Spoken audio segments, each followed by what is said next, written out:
What's the dumbest thing someone has ever told you? I was going 30 miles per hour in a 30 zone. The police station is on the street, so I'm always super cautious there. Anyway, an officer pulled me over and claimed I was going 50. I got his dash cam footage, clearly showed me not speeding, but part of the footage you can see the police officer going 40 miles per hour to catch up to me. Someone defended the officer by saying, if you were really going 30, then why did the officer have to drive 40 miles per hour to catch up to you? I'm like, I'm going to assume you're joking here, but by some bizarre circumstance that you're actually being serious. In order to catch up to anything, you have to go faster than it. If I was going 50, he wouldn't have ever caught up going 40. People who have been in a coma, what was it like from your perspective? My friend was in a coma about 10 years ago for roughly 3 weeks. Car accident. When he woke up, we visited him, and when I was alone with him, he told me it was like a lucid dream. The real world was gone, and he felt like he was in a world he could create himself for years. He was dead serious too. He talked on and on about how he had a slight understanding that he was not in the real world anymore, and that he thought he might be in heaven, about how he felt like he was actually dying, and his last few seconds just stretched on and on forever. He said that's what it felt like. He mentioned that he could fly in the coma dream, and that it was amazing. He spent a little while in the hospital, then went home, did physical therapy for about 2 weeks before unalive himself with pain pills and vodka. People thought the pain was too much, that it was an accidental overdose, or that the therapy and the accident made him feel helpless and depressed. Honestly, I think he wanted back into his lucid dream world. The way he talked about it was like the best thing he ever experienced.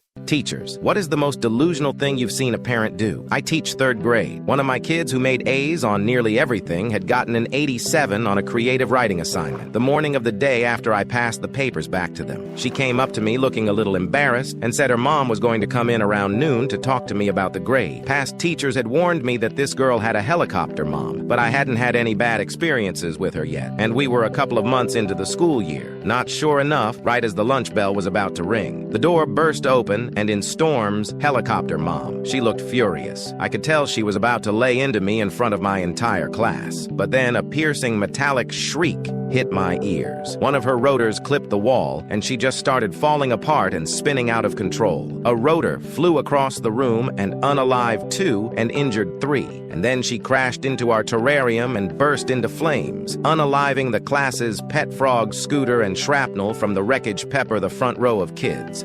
What's your gotta take one for the team story? Kind of a gotta take one for the team, but it's a pretty shitty one. I was a freshman in high school, and it was homecoming. Our class pulled a crappy prank on this girl who had a learning disability and voted for her to be the freshman rep as a joke, and she won. Well, the guy that got voted to walk with her backed out the day before, and I was second in line being a freshman, knowing it was a joke, and knowing I'd have to walk her down with everyone watching. I was mortified, but I did it. I remember my stepbrother giving me shit and laughing at me, and then my stepfather found out what I was going to do. He chewed my stepbrother out and was immensely proud of me. I don't think she ever figured out it was a joke, and she was so happy that night. It was probably the highlight of her high school years. Honestly, some 25 years later, my dad ran into her parents, and they still thanked me to him. You just never know whose life you might touch. Be kind. Little Johnny walked into class with a black eye. The teacher was concerned and asked, "What's wrong?" Our house is very small. Me, my mom, and my dad, we sleep on the same bed. Last night, my dad asked, "Johnny, are you sleeping?" When I said no, he slapped my face and gave me a black eye. Teacher said, "The next time your dad asks if you're sleeping, keep dead quiet and don't answer." The following morning, Johnny comes back with 2 black eyes. The teacher, by now very worried, asked, "My God, why have you now got 2 black eyes? I thought I told you to say nothing." Johnny replied. Dad asked me again, "Johnny, are you sleeping?" And I shut up and kept dead still. Then my dad and my mom started moving. You know, at the same time, Mom was breathing real hard, kicking her legs up in the air and squealing like a hyena on the bed. Then my dad asked my mom, "Are you coming?" Mom said, "Yes, I'm coming. Are you coming too?" Dad answered, "Yes." They don't usually go anywhere without me, so I said, "Wait for me, I'm coming too." I love destroying my ex emotionally with kindness. Me and my ex were together until she found someone better. Her new boyfriend is unemployed and she supports him. Since then, every time I see her, I destroy her with kindness. I ask her how she is and how she feels. Whenever I see her in a club, I flirt with her friends. They usually flirt back or DM me, but I'm just doing it for fun. Once or twice a month, I bring her something to her work, candy or coffee, and always just make her question her feelings about me. I know every time I do this, she told her boyfriend, and it makes him mad. But she never told me. The only way I know it is because her friends told me few times I met her in a club or bar drunk. She told me how her mom liked me and still talks about me. me. Every time I see her, I'm just kind, and I'm trying to get inside her head to question what she did. Few times she just cried when she saw me and told me how she missed me. I only gave her a hug and left her. I will never take her back. I just don't like cheating, and I want her to remember that what she did was horrible every step of the way. Only thing I want is to break her, how she broke me, and remember to be better. People who have completely ruined somebody's life. What happened and why did you do it? I sent an anonymous tip into the police that this guy had a significant amount of drug in a hidden compartment in his car and that he regularly sold them to underage teens. I also tipped them off that he was driving without a valid license in case they needed a reason to pull him over. These tips inevitably led to him being investigated, arrested, charged, and sentenced to a significant number of years in prison. Why did I do it? He was in a relationship with a family member of mine for several years and was emotionally abusive and controlling to her throughout. No matter what he did to her, she refused to leave him. Then she discovered he was cheating and confronted him, at which point the abuse turned physical. He became increasingly violent after that. She didn't want to report any of it because she didn't want to start any drama with his family and she didn't want anyone to know what was going on. A few years after he went away, she met a genuinely great guy who treats her well, and she's happier than I ever saw her. I don't regret what I did at all.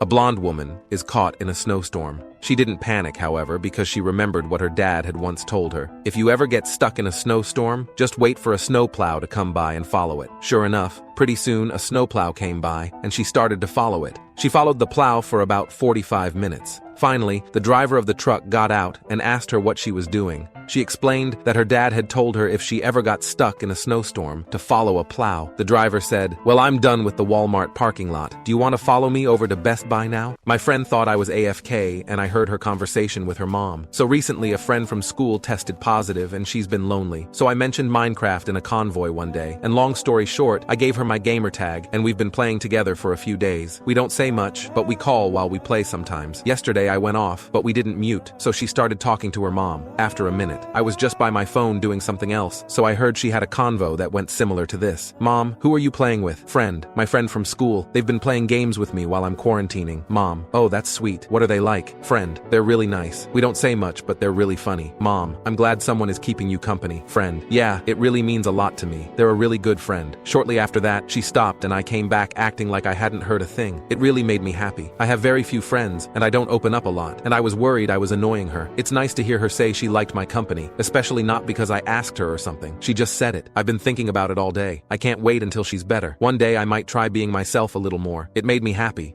What's the fastest you've seen someone fired from a job? About an hour into training. I work with infants at a daycare, and I had a new hire that I was training. One of my 4-month-old had been crying all day, and I could tell my trainee was getting fed up with it, even though she'd only been in my room for like half an hour around the infants. I told her that this happens every day, and you have to get used to it and settle down the infants. I was busy changing diapers and making different bottles, and didn't notice that I could no longer hear that baby screaming. I finally realized it when I grabbed his bottle out of the bottle warmer and couldn't find him. I started freaking out and asked the trainee where he was. Turns out she had just opened the back door with the baby on the ground outside and left him out there to get rid of the crying. She begged me not to tell, but you don't just put a baby outside. I was very shocked. I don't think any sane person would ever do that, even if he or she had zero experience with kids. Right then, one of my directors came by to see how everything was going, and I told her what happened. The trainee was fired before she had even officially started working.